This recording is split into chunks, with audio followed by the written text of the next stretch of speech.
This morning's passage from Luke's Gospel is full of some pretty confusing statements. Distressing, disturbing statements.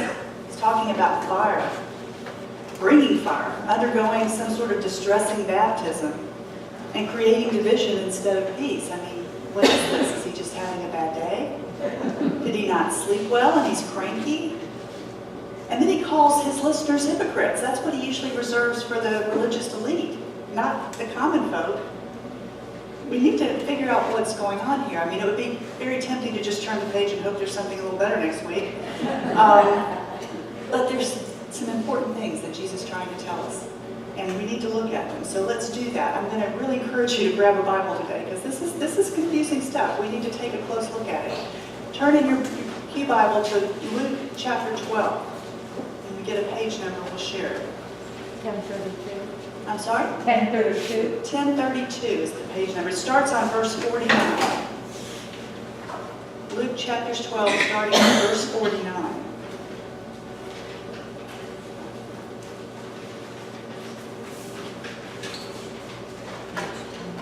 Jesus said, I've come to bring fire on the earth, and how I wish it were already kindled. Well, what is this fire that he's talking about? You might remember last week we talked about fire. We talked about fire as a common symbol in the Bible for the presence of God. For instance, when Moses was standing in front of the burning bush, he was in the presence of the holy God. And when the Israelites were gathered at the foot of Mount Sinai to receive the Ten Commandments, there was fire and smoke on the mountain, the presence of God. And the disciples gathered in the upper room on Pentecost received the presence of God within them, the Holy Spirit, which appeared like tongues of flame coming down on their heads. But God's presence isn't the sole use of this symbol of fire in the Bible. It's also used to represent God's judgment, his wrath against sin and sinners. And there's lots of verses that speak to this. It would overwhelm you if I began to share all of them. I'm just going to share one. Psalm 78, verses 21 through 22. When the Lord heard them, he was furious. The fire of his wrath burned against Jacob. Yes, his anger rose against Israel, for they did not believe God or trust him to care for them. Well, and now in Luke's Gospel this morning, Jesus has said this is the fire that he's coming to bring. And it's kind of confusing in light of some of the other things that Jesus had to say about himself when he specifically said he did not come to judge, but to save. We remember those passages in John 3:16. Jesus said, God sent his Son into the world not to judge the world, but to save the world through him. And in John 8, when the woman caught in the act of adultery was brought to Jesus, remember what he said to her? Go and sin no more. Where are your accusers? They're not here. Neither do I accuse you. Go and sin no more. So it's confusing. We have him saying, in one hand, that he's not come to judge, and then here in our gospel this morning, that I've come to bring a fire upon the earth, and how eager I am for it to be kindled. Well, the confusion fortunately gets cleared up when we remember that Jesus first came as a baby born in Bethlehem, and that he will come again a second time in the future. And that is the same second coming that we remind ourselves of every week in the Nicene Creed, when he will come again in glory to judge the living and the dead. And his kingdom will have no end. So now that clears up what seems like conflicting statements. His first coming was to bring salvation. His second coming will involve God's judgment. Verse 50 says, but I have a baptism to undergo, and how distressed I am until it's completed. So he's come to bring fire, but first he has to undergo a baptism. And we think to ourselves, wait a minute, he already went under a baptism. He got baptized by his cousin John in the River Jordan at the beginning of his ministry. So what is this baptism here that he's talking about? Well, it's a reference to the cross. It's when Jesus would be immersed under God's wrath for our sin. And the distress that this is bringing him is not just because of the pain and suffering that he endured, which he did, but the distress is more about the fact that he, the sinless one, was to become the sin bearer for the whole world. Paul said in 2 Corinthians 5:21 that God made him who knew no sin to be sin on our behalf, that we might become the righteousness of God in him. Now the penalty of sin is death, or eternal separation from God. Because God is holy and just, he cannot ignore that penalty. But because of his great love and his mercy, he doesn't want to exact that penalty upon us. That's why he sent Jesus to take our place. He must punish sin, but because of his love, he sent Jesus to take the punishment for us. It's at the cross where God's perfect justice and his perfect love are reconciled because of the obedience of Jesus. I found an illustration that's used by a pastor named Stephen Cole that helps explain it. Let's say you are driving 100 miles an hour in a 30 mile per hour zone and you get stopped. You're guilty of sin. Appropriate use of that phrase. And you get called in front of the judge, and there's no excuse. They've got you dead to rights. You are guilty. And the judge looks at you and says, this is a serious offense. Somebody could have been killed. The penalty is $10,000 fine or a year in jail. Well, you don't have $10,000. So off to jail you go. But let's assume that the judge is your father and that he loves you very much. He doesn't want you to go to jail.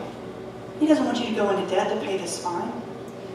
Now, he could just drop the charges, but what would that make him?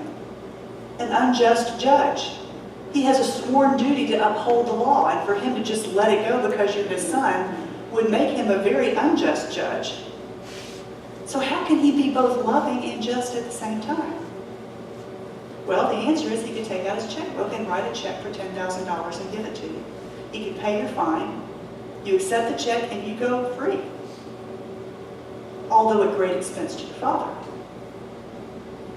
Now, do you deserve to go free? Absolutely not. You deserve the fine or the jail time, either one. Is there anything within you that merits your father's kindness? Well, maybe you're a good boy or a good girl. Maybe this is your first offense. But if the father is acting because of any merit on your part, the analogy breaks down completely. It doesn't work. Because God did not send his son to die for people who were pretty good. The people who just messed up every now and then. Who really meant well, but couldn't quite get a handle on themselves. Even the best of us, from a human perspective, is still a sinful rebel from God's holy perspective. In sending Jesus to die on the cross, God was acting totally out of his mercy, and not because of any merit to us whatsoever. Now let's go back to the illustration. What can the young man do? He can say, I don't need your gift, I don't want it, I'll pay my own way. And off to jail he goes. He can say, I'll accept your offer, but I'm going to pay you back. Well, let's change the illustration here and say it's not $10,000, it's $10 trillion. There's no way ever, humanly possible in his lifetime, he could ever pay that back. The only other option, and really the only viable option, is to accept it and say thank you. Recognizing you don't deserve it, accepting the love and the mercy that's being shown you, and just take it and say thank you. At that point, the law is completely upheld. The judge has been just, he's exacted the penalty, and yet the loving Father has also shown mercy. That's what God did for us on the cross.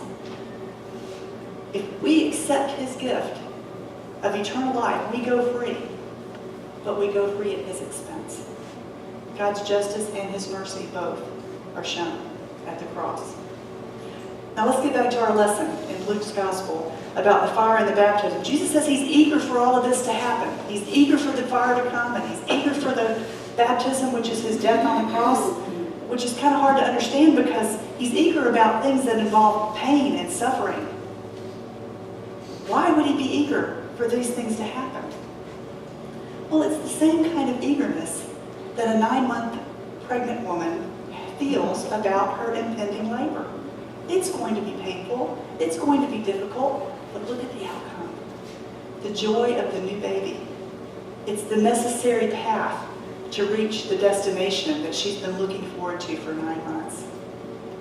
Jesus is eager to usher in the fullness of God's kingdom, for all the joy and glory and perfection of God's kingdom to be seen in all of its fullness. But before that can happen, The sin and the death and the darkness and the violence all has to be done away with.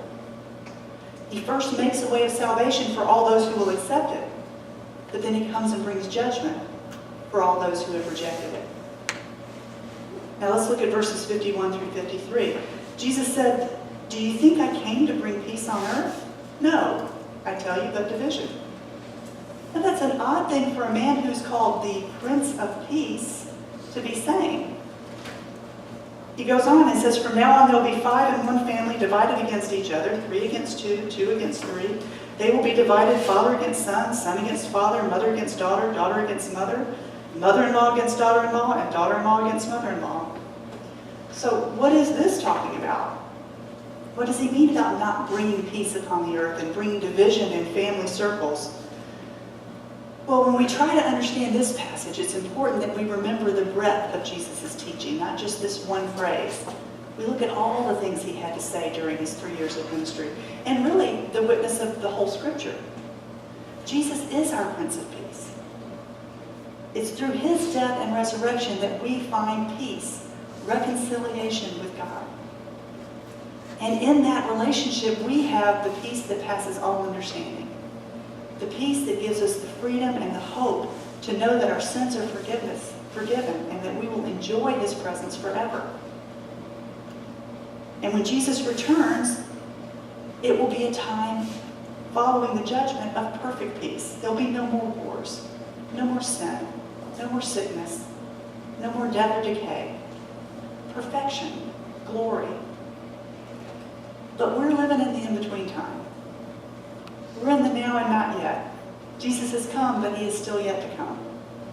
And we don't find that kind of peace in the world around us. Anything but.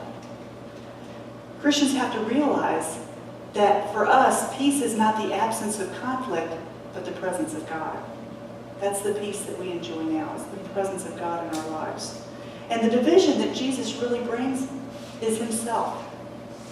Once he became God incarnate, men and women must decide what to do with him. Each of us has to answer the question that he posed to Peter. Who do you say that I am? It's a serious question. It's serious because the consequences are eternal. Jesus said in John 3:36, "Whoever believes in the Son has eternal life, but whoever rejects the Son will not see life, for God's wrath remains on him." Those who answer Jesus' question, "Who do you say that I am?" the same way that Peter did, by saying, "You are the Christ, the Son of the living God," they're Christians. But not everyone is willing or ready to make that claim. There are many who reject the claim that Jesus is the only way to reconciliation with God. There are many others who just outright reject God completely. For Christians, the life of faith is one where Christ has to take first place in our hearts. Our complete allegiance belongs to him alone. He makes exclusive claims upon us that often bring us into conflict with people who don't share that faith. Even within family relationships, maybe even especially within family relationships. For example, take the marriage of a believer to a non-believer. Often there is conflict over this because the believing spouse has to love Christ first, put God first, and the unbelieving spouse doesn't always understand this and doesn't always accept this, and it's often an ongoing source of conflict. But that same conflict can happen in other family relationships. I'm guessing everybody here has probably experienced or is experiencing at least one strained relationship in your extended family because of your faith in Christ. Unfortunately, it's something we all come up against. It's a painful reality for all of us. And it's an unfortunate byproduct of our faith because of our allegiance to Jesus. It's never something that we instigate. It's never something that we nurture. As we heard in our Romans reading today, if possible, so far as it depends on you, live peaceably with everyone. We're to be peacemakers. We should love and honor the members of our family, even when we don't get along with them, even when they're unkind to us. But if their offense upon us, if their offense against us is because of our faith, we're called to bear it and stand firm in that faith. And if for any reason we were forced to make a choice, we would have to choose Jesus. Now let's look at verses 54 through 56. Jesus said to the crowd, when you see a cloud rising in the west, immediately you say it's going to rain. And it does. And when the south wind blows, you say it's going to be hot. And it is. Hypocrites. You know how to interpret the appearance of the earth and the sky. How is it that you don't know how to interpret this present time? Well, like I said, it's unusual for Jesus to be calling the common folk hypocrites. That's what he called the Pharisees and the Sadducees and the scribes. He criticized, he used this harsh term to criticize the fact that they were very knowledgeable about scriptures and about the law, but they used the law and the scriptures to serve their own purposes. They failed to act correctly upon it. They failed to allow the law to govern their lives so that they could be submitted to the Lord and live for His glory. Instead, they used it to manipulate others and to be superior to others. So why is Jesus calling the common folk hypocrites? Is it because they can tell the weather? That seems a little harsh. Well, in Israel, when you see a cloud in the west, it means it's coming from the Mediterranean Sea, and it means that rain's going to come.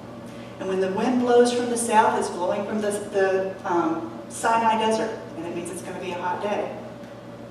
Jesus is calling them hypocrites because they could successfully read the signs of the weather and adjust their day accordingly. Pattern their lives around what was coming. But they failed to read the signs that were right in front of them about Messiah, about what the prophets had said about Messiah, and about what they'd seen in Jesus in His life and ministry. And they refused to embrace the salvation that He had come to bring them. It's the same today. We have the historically verifiable scriptures that speak of who Jesus is. We have over 2,000 years of witness of the church. We have, in this country, Christians everywhere. Almost, I can't imagine anyone living in the U.S. who doesn't have access to a person of faith in whom they can see the love of Christ. Someone willing to show them the love of Christ in their lives. The signs are there. The truth is evident to anyone who's willing to seek it, sincerely seek it. Paul said in Romans 1:19 and 20, what can be known about God is plain to them, because God has shown it to them.